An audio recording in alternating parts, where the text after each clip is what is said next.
Hi students, I hope all of you had good health. Today we will be going through our next revision video lesson on chapter 1, that is transport of food and minerals in plant. Now in this video lesson we will be going through the different question answers which are there in your exercise, and I will be discussing each of them to you all. Okay, so let us begin. So the first question is, describe the structure of root. Now, root is the underground non-green part of the plant which does not possess any node and internode. Rather, it consists of a main root system along with the lateral branches and tertiary branches. How does it look? Let us see. Now, if this is the root, then this is the main branch of the root, which is known as the primary root. And from the side arises the lateral roots. Okay. And the lateral root further redivides and forms the tertiary root system so that the surface area increases and the plant can absorb a lot amount of water. Okay, so this is the structure of the root, and as you all can see, there is no node, internode or other portions which are present over here. The next question is, describe the various type of movement of molecules seen during absorption of water and minerals from the soil. And the different movements are osmosis, diffusion, and active transport. Now, what is osmosis, students? It is the movement of solvent molecules from their region of higher concentration to their region of lower concentration till the concentration gradient becomes equal.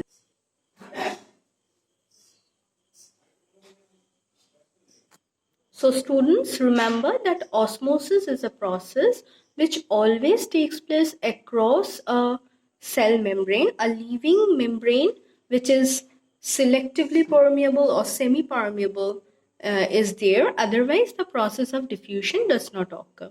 But in case of root, what happens, students? The concentration of water is higher outside the root, whereas inside the plant cell sap, the root is having lower concentration of solute. I am drawing once. Suppose this is the root hair cell, students. Okay. Now what happens? Outside, the concentration of water is high. Okay. And concentration of water is low inside. So what happens, students? The water starts entering the water inside the root hair cell, firstly by means of diffusion, that is movement of any kind of molecules from their higher to lower concentration. But the cell membrane resists the entry of water, and when this water crosses this cell membrane and enters the cell sap of the plant, this is the cell sap which entirely surrounds the internal portion. What happens? This process is known as diffusion. So diffusion means it is the entry of solvent molecules from its higher to lower concentration across a semi-permeable membrane. And what happens, students, when continuously water enters the root hair cell? The cell sap becomes diluted. Now, if the concentration of water outside and inside becomes same, then water will not enter anymore. Okay? And then what happens? We need to continuously, the plant need to continuously take in the minerals inside. Now, what happens, students, when now the concentration of mineral is lower outside the root hair cell? As you can see, students, if concentration of water is high, then definitely concentration of mineral is low. Okay, I am marking for you low concentration of mineral. Now what happens if mineral needs to enter from low to high? Okay, low to high position, then the cell requires energy in the form of ATP, adenosine triphosphate. Okay, and this movement of minerals from its lower to higher concentration with the help of cellular energy in the form of ATP is known as active transport. And this you need to explain while you write for your exam. I hope you understood that what are the processes that takes place. Now students, the next question is, what is ascent of sap, and explain the various forces responsible for rise of the cell sap. Now what happens, students, when water, the explanation is will be already uploaded in the Google Classroom. You first understand the phenomena. Now what happens, students, if this is the plant,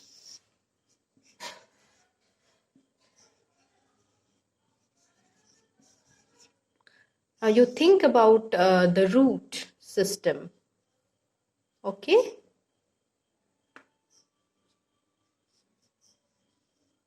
now it consists of many cells like this. Okay, so what happens? Water enters the root hair cell by the process of diffusion and osmosis. Okay, that is by the process of diffusion and osmosis. Now, when water enters the cell by the process of diffusion and osmosis, the first cell sap becomes lower concentrated with respect to the second cell. So water starts entering into the second cell from cell 1 to 2. Again, cell 2 becomes more diluted than cell 3. Again, water enters from cell 2 to 3. Like this, what happens, students? Continuously water enters the cell by process of cell to cell osmosis. Okay? And when the cell reaches, when the water reaches the xylem, this is the narrow vessel which is present within the plant, which helps in ascent of sap. When this water reaches the xylem, what happens? Instantly the water is pulled up. How? Due to the transpiration pull that is created, it pulls the water up. And this process of movement of water up to the leaf is known as ascent of sap. So its definition is upward movement of water and minerals through xylem from root to the top of the plant is called ascent of sap. And what are the forces that are responsible for this ascent of sap? Yes, first of all, it is transpiration pull. These are the factors which are responsible. First is the transpiration pull. Now, what is transpiration pull, students? Transpiration pull, it is the force created due to the xylem tissue that acts on the fine capillary. Now, it is the section force which is created due to loss of water from aerial parts of the plant that pulls the water upwards into the leaf. That means whenever the water moves out from the leaves, a vacuum is created in the leaves that pulls the water from the soil up to the leaf, and this process is known as transpiration pull. The second process is capillary force. Now, what is capillary force, students? Capillary force is the force created due to xylem tissue that acts as fine capillary tube through which water rises up is called capillary force. Means when the water reaches the xylem from this cells. Now, since xylem vessel is too narrow, now a huge force is created that pulls the water up automatically into the leaves, and this force so created due to the narrow capillary wall is known as capillary force. And the third force which is responsible is root pressure. Now, what is root pressure, students? Root pressure is the pressure that is created due to continuous entry of water by cell to cell osmosis. Now, as a result, what happens? Pressure is created that pushes the water up to this xylem due to continuous movement of water. Now, this pressure which is developed in this cortex of the root due to continuous entry of water is known as root pressure. So, this is the explanation for this question, and the entire thing is written in the notes which will be provided in the Google Classroom. But you first understand what is the explanation behind it.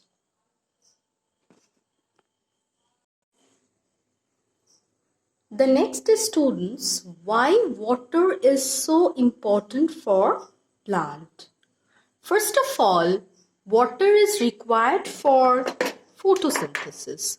Now, photosynthesis is what? It is the process by which raw materials like carbon dioxide and water vapor, they are combined together in the presence of sunlight and chlorophyll to form glucose in the form of food, and with liberation of oxygen and energy. So this is one of the vital process for which water is very much required. Next is transpiration. What is transpiration? It is the loss of water from the aerial part of plant in the form of vapor. Now, whenever water so absorbed by the root is transpired in the form of water vapor, what happens, students? The water vapor carries a lot amount of heat energy from the surface of the leaf, because we know the conversion of water to water vapor requires heat energy, and this energy is derived from the surface of the plant or leaves. And what happens due to this loss? The plant cools down. That is why for cooling effect also water is required. And we all know that transpiration also helps in the transpiration pull, which I just explained you sometimes before. So this is how water is essential. Next is distribution of water and mineral. Now this mineral gets dissolved in water and is transported to the various parts of the plant by means of the xylem vessel. And I already explained you about the different forces which help in distribution of this water and mineral. What are the forces? The first force was transpiration pull, which actually helps in carrying away the water along with the mineral to the top part of the plant. And while the transpiration pull occurs, it distributes the water and mineral to the different parts of the plant. Next is water provides turgidity to the various parts of the plant. Now, turgidity to various parts of the plant like leaf, flower, fruit, and everything. Now, if you have ever observed that if you have not watered properly a potted plant, what happens? The leaf starts wilting. Okay, and when the leaf starts wilting, slowly but steadily, if this condition continues, the flower and fruit so present in the leaf in the plant may also fall down due to the dehydration process. They will die. So that is why it provides turgidity to the different parts of the plant. And apart from this, in plants like climbers and all, it helps in providing the gripping force to that climber so that they can hold tightly around some solid object and they can climb. Next is opening and closing of stomata. Now the guard cells which surrounds the stomata, when becomes turgid, it bulges outward and stoma opens. But when the water is not present in the guard cell, what happens? The guard cell becomes flaccid, and as a result, they just move inside and stoma closes. So this is how water is important for the plant. Next is students, the various factors that affect the rate of transpiration. First of all, sunlight. Now, sunlight is one of the important factors that affect the rate of transpiration. This is because the stoma is surrounded by the guard cell. Now, during daytime, what happens? The stoma remains wide open. Why, students? Because the guard cell which surrounds stomata, now this is the guard cell which I am drawing, students. This is the guard cell and this is the stoma. Now during day, the stoma remains wide open. That is why the transpired water vapor can easily come from inside to the outside, whereas during the night the stomata closes due to the loss of water from the guard cell, and you can see the stoma is hardly open. Okay, the stoma is hardly open, and as a result water will not move out. Therefore, the rate of transpiration increases during day and the rate of transpiration decreases during the night. Now, temperature.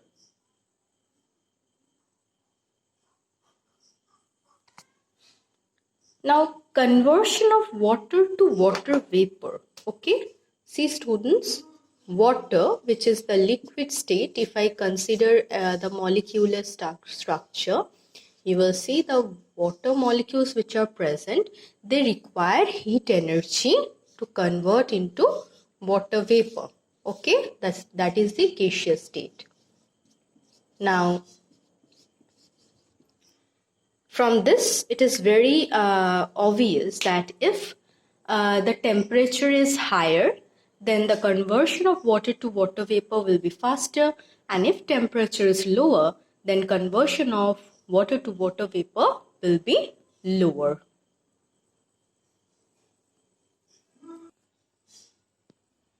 Next is humidity, students. Now, humidity means that the air is already saturated with water vapor outside. Now, if water vapor is already higher outside in the environment than that is present within the leaf, then what happens, students? The diffusion of water vapor cannot occur properly from inside of the leaf to the outside. And as a result, what happens? The rate of transpiration decreases.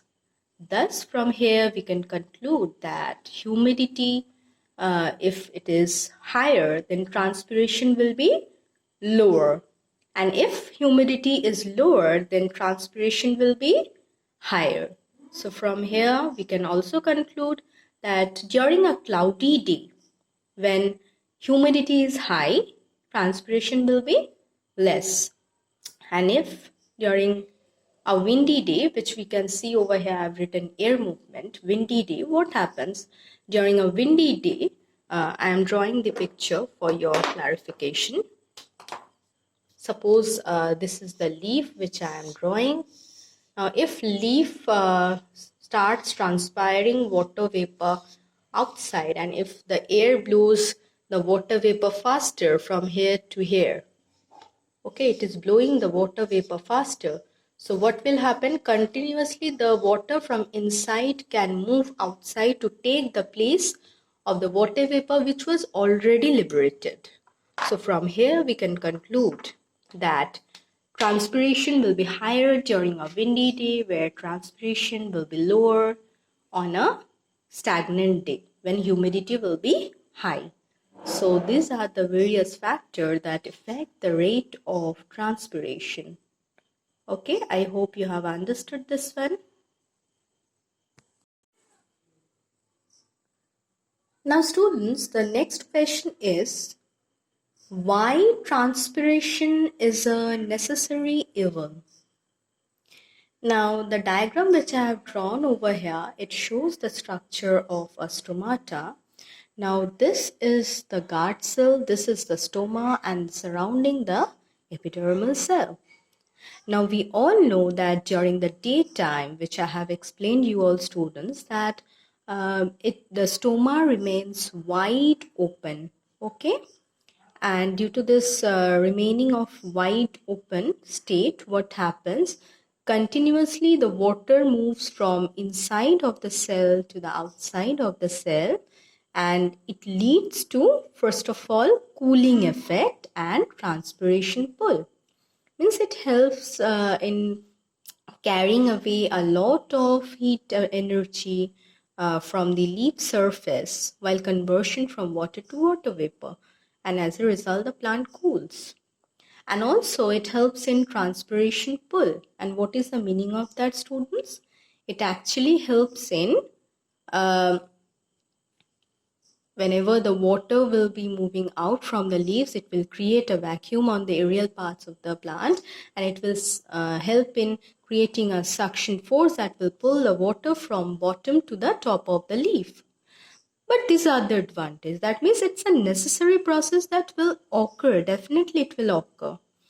But there is one disadvantage. There are many disadvantages of this process, is that since plant have to lose water for mainly in transporting water and minerals, at the same time, due to excessive transpiration, due to some environmental factors, may cause them to wilt. Wilt means drooping down of non-woody parts of the plant. Now, as I said, if wilting process continues, then it will lead to shedding of leaves, then shedding of fruit, flowers before maturity, and even some of the climber plants, they may not have that energy or that force to hold a solid object around, and their growth will be halted.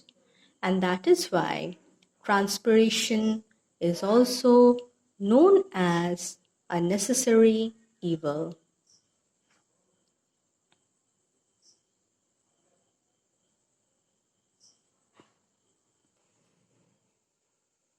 Now students, we will be differentiating between. Now the first difference between evaporation and transpiration is, first of all, evaporation is a physical process, whereas transpiration is a physiological process. Okay, that means in case of evaporation, in the second point I have already described that it occurs in both living as well as non-living body, whereas in case of transpiration it occurs only in living body cells. Evaporation, it occurs from free surface of water, whereas transpiration, it occurs from free surface of cell. Okay, now the last point of difference between evaporation and transpiration is, first of all, evaporation is influenced by only external factor like temperature, humidity and all, whereas uh, transpiration, it is influenced both by internal as well as external factor. Now internal factor like the amount of water present within the plant cell, an external factor which I have already discussed like sunlight, water, then water vapor, then air movement and everything. And evaporation is comparatively a faster process, whereas transpiration is comparatively a much slower process. So I hope you have understood the difference, basic difference between evaporation and transpiration. Okay, so see the board once more, students, for your understanding.